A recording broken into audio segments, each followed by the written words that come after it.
কাৰোবাক অনুভৱ কৰি সময় কটাই দিয়া সেইটো কোনো নিচা নহয়। সেইটো কাৰোবাৰ প্ৰতি অন্য ধৰণৰ ভাল পোৱা। মই সেইজন মানুহ যি বাৰ বাৰ হেৰাই পেলাও। তুমি হয়তো নাজানা, তুমি অবিহনে মোৰ এই জীৱন কোনো মূল্য নাই।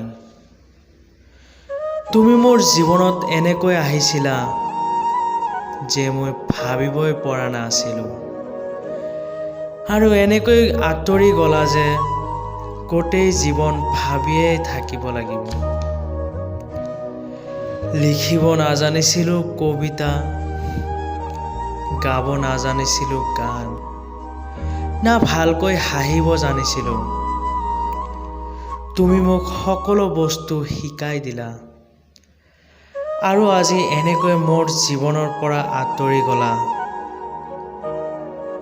যে এনেকুৱা অন্ধকাৰ যা নেকি দিনতো অন্ধকাৰ দেখা পাওঁ।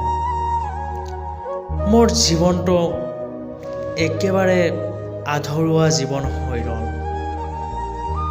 মোৰ জীৱনৰ কোনো কুল নথকা হৈ গ'ল। জীৱনটো এটা সাগৰৰ দৰে হৈ গ'ল।